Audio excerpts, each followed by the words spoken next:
ഇറങ്ങിക്കഴിഞ്ഞ് കഴിഞ്ഞാൽ കോമ്പറ്റീഷൻ വരികയാണ്. ബാക്കിയുള്ളവർക്ക് നല്ല പടങ്ങൾ കിട്ടുമ്പോൾ, സീൻസ് കിട്ടുമ്പോൾ നമ്മുടെ ഉള്ളൊന്ന് അതെങ്ങനെ മാനേജ് ചെയ്യുമെന്നുള്ളത് ഞാൻ സത്യം പറഞ്ഞാൽ വിശ്വസിക്കുന്ന എനിക്കറിയില്ല. എനിക്ക് കത്താറില്ല, ഇതുവരെയായിട്ടും കത്തിയിട്ടില്ല. അത് ചിലപ്പോ എന്താ പറയാ, വളർത്തിയതിന്റെ വ്യത്യാസമായിരിക്കും. എന്റെ അച്ഛൻ എപ്പോഴും പറയും, അച്ഛനൊരു പഴയ സോഷ്യൽ ആക്ടിവിസ്റ്റ് ആണ്. അച്ഛൻ മരിച്ചു കഴിഞ്ഞിട്ട് 10-18 വർഷമായി.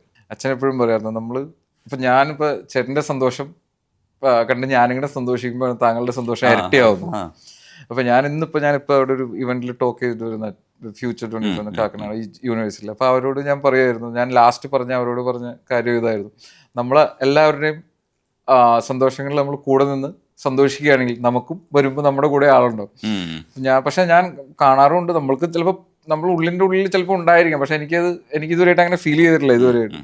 പക്ഷെ എന്നെ ഇഗ്നോർ ചെയ്തേക്കുന്ന കുറെ സിറ്റുവേഷൻസ് ഉണ്ട്. ഇഗ്നോർ ചെയ്തേക്കുന്നത് ഇപ്പം ഞാൻ പറഞ്ഞില്ല, ഞാൻ പണ്ടൊക്കെ നമ്മൾ ഫേസ്ബുക്ക് മാത്രം വന്നുകൊണ്ടിരുന്ന സമയത്ത് ഞാൻ എല്ലാവരോടും ചെന്ന് ചോദിക്കാറുണ്ട്, ഞാൻ ഒന്ന് ടാഗ് ചെയ്തോട്ടെ, കാരണം ഫോട്ടോയ്ക്ക് റീച്ച് കിട്ടണമെങ്കിൽ നിങ്ങൾ ടാഗ് ചെയ്യുള്ളൂ, ഒന്ന് ടാഗ് ചെയ്തോട്ടെ എന്ന് ചോദിക്കാം. അപ്പൊ കുറെ പേരൊക്കെ നമ്മളോട് പറയും, നിനക്ക് വേറെ പണിയൊന്നുമില്ല, നീ ഈ കാട്ടിലും പോയുള്ള ഫോട്ടോയിലൊക്കെ ടാഗ് ചെയ്തിട്ട് ചുമ്മാ എൻ്റെ ഫീഡ് മുഖം നിന്റെ പടങ്ങളുള്ളൂ എന്നൊക്കെ പറഞ്ഞ് നമ്മളെ ഇത് ചെയ്യാറുണ്ട്.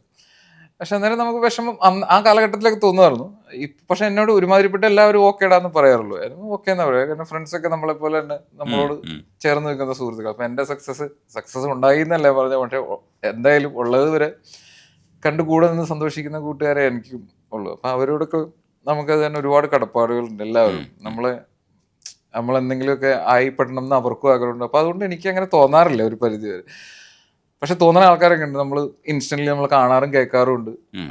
എവിടെയെങ്കിലും ഒരു ട്രാവലൊക്കെ പോയിട്ട് വരുമ്പോൾ നമ്മുടെ സഫാരി വണ്ടി വന്നു, അടുത്ത വണ്ടി വരുമ്പോൾ തന്നെ അവരോട് ചോദിക്കും, നിങ്ങൾ എന്തെങ്കിലും കണ്ടായിരുന്നോ എന്ന് ചോദിക്കും.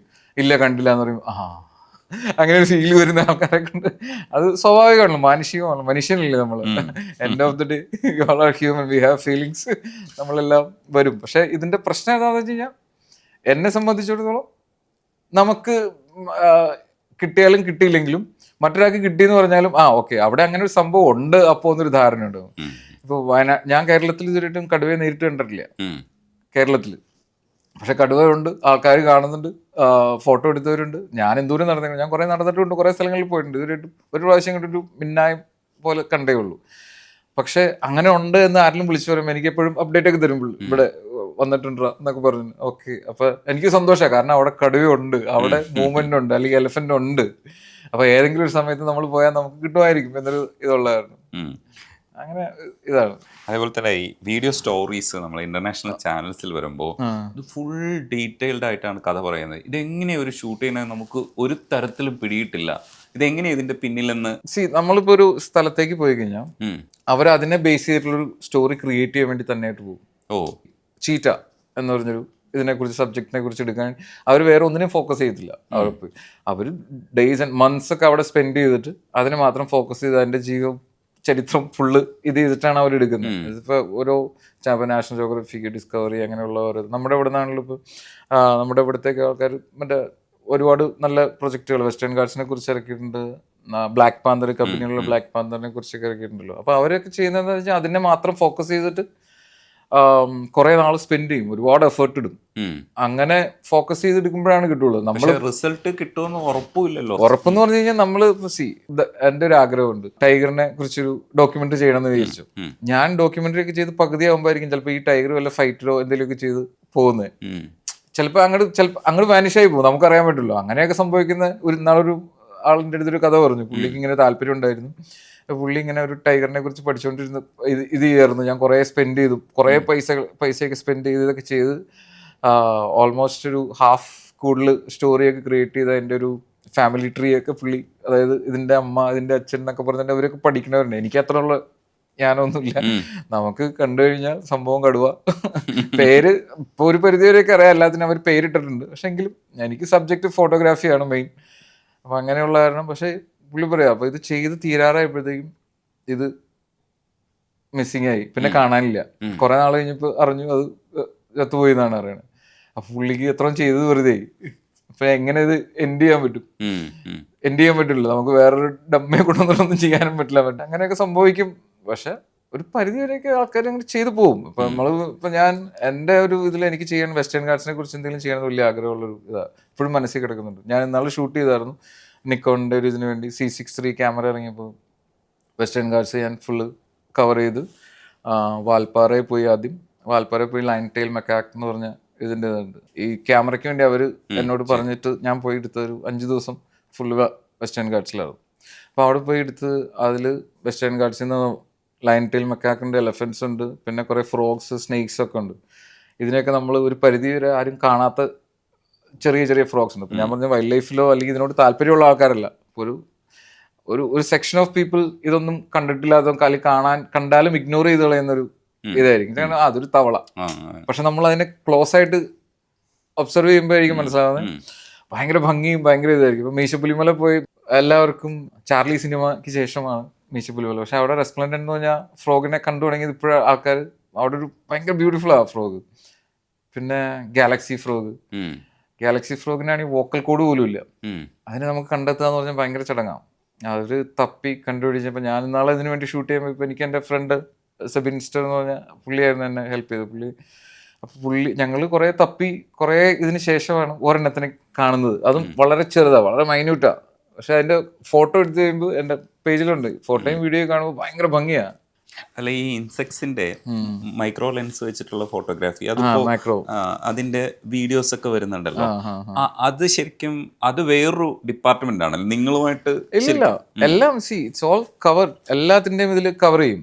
അതായത് നമ്മള് മാക്രോ ലെൻസ് ഉപയോഗിക്കും. 105 ആണ് ഞാൻ യൂസ് ചെയ്യുന്നത്. 105 മാക്രോ യൂസ് ചെയ്തിട്ട് ഈ ഫ്രോഗിന്റെ ഒക്കെ ആ ലെൻസ് അത് തന്നെയാണ് ഉപയോഗിക്കുന്നത്. മാക്രോ യൂസ് ചെയ്യുന്നത്. ഇപ്പൊ എന്താ പ്രശ്നം എന്ന് വെച്ച് കഴിഞ്ഞാൽ നമ്മളിപ്പോ ഒരു സ്നേക്കിന്റെ ഒക്കെ ഫോട്ടോ എടുക്കാൻ പോവാണ്, നമ്മൾ പോസ്റ്റ് ചെയ്യുന്ന ഒരു ഫോട്ടോയാണ് അവർ കാണുന്നത്. ഒരു ഫസ്റ്റ് ടൈം നമ്മൾ കാണുന്നത് ഒരു സ്നേക്ക് ഇങ്ങനെ നിൽക്കുന്ന ഒരു ഫോട്ടോ. ഇപ്പം എൻ്റെ കയ്യിൽ Malabar large scale Malabar pit viper ഉണ്ട്. ലാർജ് സ്കെയിൽ പിറ്റ് വൈപ്പർ ഇങ്ങനെ ഇരിക്കുന്ന ഒരു ഫോട്ടോയാണ് അതിൽ കാണുന്നത്. പക്ഷെ ആ ഫോട്ടോ എടുക്കുന്നതിന് മുമ്പ് കുറേ നേരം ഞങ്ങൾ അതിൻ്റെ അടുത്ത് പോയി സ്പെൻഡ് ചെയ്തു. കാരണം ടൈം കുറേ നമ്മൾ അതിൻ്റെ അടുത്ത് സ്പെൻഡ് ചെയ്താൽ മാത്രമേ അതിങ്ങനെ ഒരു പോസ്റ്റിലൊക്കെ നമുക്ക് നിന്ന് കിട്ടത്തുള്ളൂ. പിന്നെ അതിൽ അറിയാവുന്ന ആൾക്കാർ നമ്മുടെ കൂടെ ഉണ്ടാവും, ഗൈഡ്. അവർ ഒരുമാതിരിപ്പെട്ട എല്ലാ വൈൽഡ് ലൈഫ് ഫോട്ടോഗ്രാഫേഴ്സും ഗൈഡുകളോട് കടപ്പെട്ടിരിക്കുന്നു. കാരണം ഇവിടെയാണെങ്കിലും ടൈഗറിനെ ആണെങ്കിലും ഇതിനൊക്കെ.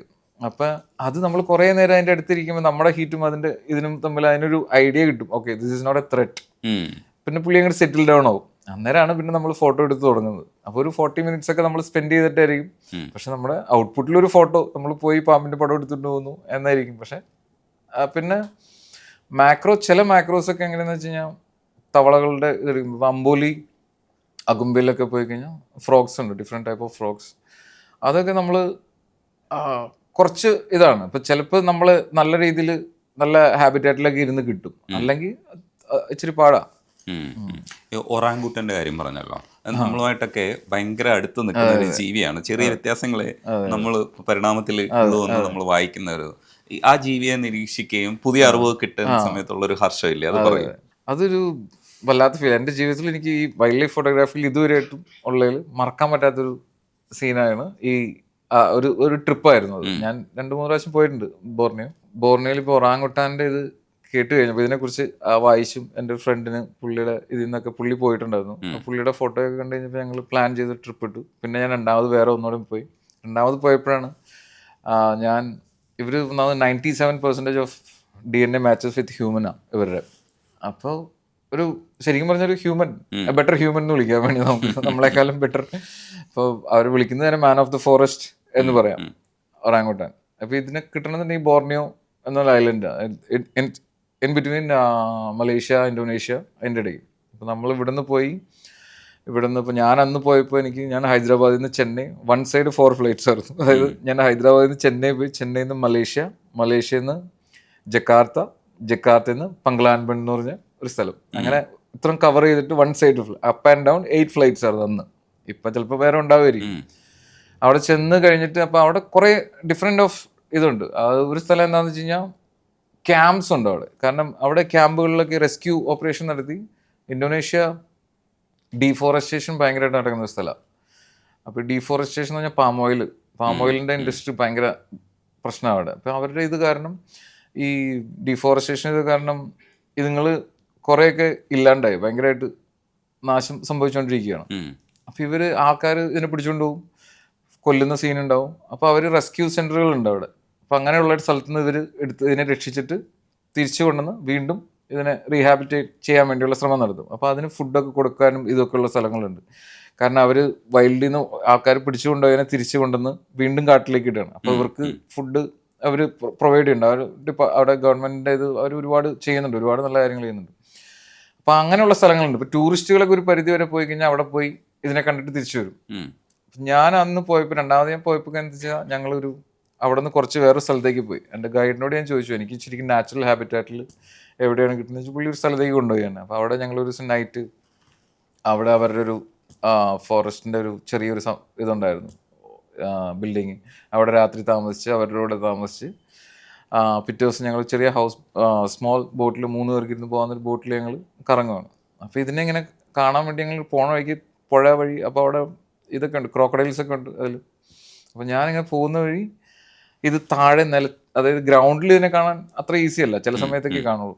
അപ്പം ഇങ്ങനെ താഴെ ഇങ്ങനെ ഇരിക്കും, നിര പിടിച്ചിരിക്കുന്നുണ്ട്. അപ്പോൾ ഇത് കണ്ടു കഴിഞ്ഞപ്പോൾ ഭയങ്കര ത്രില്ലടിച്ചിട്ട് ഞാൻ ഗൈഡിനോട് ചോദിച്ചു can I get down here എന്ന് ചോദിച്ചു. അപ്പോൾ പുള്ളിനോട് പറഞ്ഞു സുഭാഷ് നമ്മൾ അപ്പുറം ഇപ്പുറം ഇപ്പോൾ ക്രോക്കഡൈലിനെ കണ്ടോളൂ, മുതലുകൾ അവിടെ ഉണ്ടായിരുന്നു, ഇവിടെ ഉണ്ടായിരുന്നു. ഞാൻ പുള്ളിയോട് പറഞ്ഞൊരു കാര്യം ചെയ്യും, താങ്കൾ അവിടെ പോയി നിൽക്കും, ബോട്ട് ഓടിക്കുന്ന ആൾ ഇവിടെ നിൽക്കട്ടെ, ഞാൻ എന്തായാലും കിട്ടിയ അവസരം എനിക്ക് കളയാൻ പറ്റില്ല എന്നും പറഞ്ഞ ക്ലിയർ വാട്ടർ ആയിരുന്നു. ഞാൻ ഇറങ്ങി കുറച്ച് ഫോട്ടോസൊക്കെ എടുത്തു. ഭയങ്കര നല്ല എനിക്ക് ഇഷ്ടപ്പെട്ട കുറേ ഫ്രെയിമുകൾ ഉണ്ടായിരുന്നു, അതൊക്കെ എടുത്തിട്ട് പിന്നെ ഞങ്ങൾ നടന്നു അകത്തേക്ക്, കുറേ നടന്നു പോകുന്ന വഴിക്ക് ഒരു മരത്തിൻ്റെ മുകളിലൊരു ഒറാങ്ങോട്ടാൻ ഇങ്ങനെ ഇരിക്കുക. അപ്പോൾ ഞാൻ ഡിഫറെൻറ്റ് ഫ്രെയിമൊക്കെ എടുക്കാൻ വേണ്ടി ഞാൻ നിലത്തേക്ക് ഇങ്ങനെ കിടന്നൊക്കെ എടുക്കുകയാണ്. അപ്പോൾ പുള്ളി പറഞ്ഞു ഒന്നുമില്ല, ഒരു കുഴപ്പമില്ല, എല്ലാം ഓക്കെയാണ്, you do whatever you want എന്ന് പറഞ്ഞു. പുള്ളി ഗൈഡാണല്ലോ, പുള്ളി പറഞ്ഞ സ്ഥിതിക്ക് പിന്നെ നമുക്ക് പേടിക്കേണ്ട ആവശ്യമില്ല. ഞാൻ എടുത്തുകൊണ്ട് സാധനം ചാടി ഇറങ്ങി താഴേക്ക് വന്നു. ചാടി ഇറങ്ങി എൻ്റെ നേരെ ഓടി വന്നു. അപ്പോൾ എനിക്ക് എന്ത് ചെയ്യണമെന്ന് അറിയാൻ പാടില്ല. നമ്മൾ ഓടി കഴിഞ്ഞാൽ ഏത് അനിമലായാലും നമ്മൾ വീട്ടിലാണെങ്കിലും പട്ടി നമ്മൾ നേരെ വന്നു കഴിഞ്ഞാൽ നമ്മൾ ഓടി കഴിഞ്ഞാൽ പട്ടി നമ്മുടെ പുറകെ ഓടി വരുമല്ലോ, സെയിം സീൻ അവിടെ. അപ്പോൾ പുള്ളിനോട് പറഞ്ഞു ഓർഡർ ചെയ്ത് Subhash B calm and stay തരുന്നു.